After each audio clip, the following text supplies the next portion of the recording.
பீன்ஸை வச்சு ஒரு அருமையான ரெசிபி தாங்க செய்ய போகிறேன். ஃபஸ்ட்டு வந்து பார்த்திங்கன்னா இந்த பீன்ஸ் வந்து நல்லா பொடி பொடியாக கட் பண்ணி எடுத்து வச்சுக்கலாம்.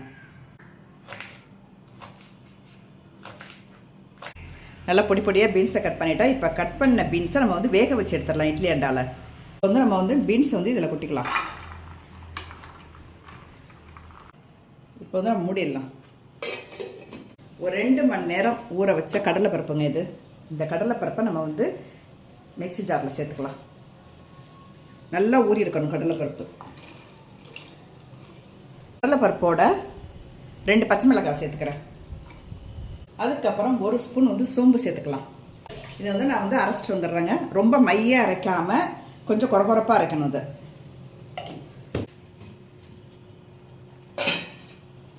பீன்ஸ் வந்து பார்த்திங்கன்னா நல்லாவே வெந்துருச்சுங்க. பீன்ஸ்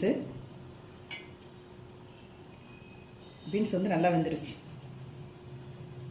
இதை கொட்டி நம்ம ஆற வச்சுக்கலாம். இப்போ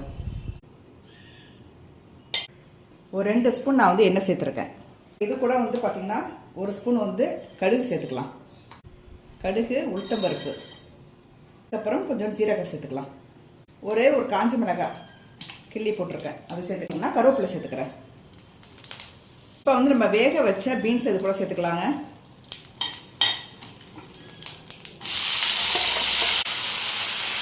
மஞ்சள் பொடி சேர்த்துக்கலாம். பெருங்காய பொடி சேர்த்துக்கலாம். உப்பு சேர்த்துக்கிறேன். அரைச்சி வச்சிருந்த கடலைப்பருப்பு, மிளகாய், ஜீரகம் இதை வந்து நம்ம இதோட சேர்த்துக்கலாம். சேர்த்து நல்லா மிக்ஸ் பண்ணி விட்டுக்கலாம். இப்போ வந்து பார்த்தீங்கன்னா இன்னும் ஒரு 5 நிமிஷம் நம்ம சிம்மில் வச்சு நம்ம மூடி வச்சிடலாங்க. இப்போ இது கூட வந்து நான் வந்து துருவின தேங்காய் சேர்த்துக்கிறேன். இதை நல்லா மிக்ஸ் பண்ணிக்கலாம் தேங்காவை. இப்போ ஒரு அருமையான பீன்ஸ் பொரியல் ரெடி ஆயிடுச்சுங்க. இந்த மாதிரி நீங்களும் செஞ்சு சாப்பிட்டு பாருங்கள். செம்ம டேஸ்ட்டாக இருக்கும். கண்டிப்பாக அந்த வீடியோ உங்களுக்கு பிடிச்சிருந்தா மறக்காமல் லைக் பண்ணிவிட்டு சப்ஸ்கிரைப் பண்ணிவிட்டு ஷேர் பண்ணுங்கள். அடுத்த வீடியோவில் பார்க்கலாம். பாய்.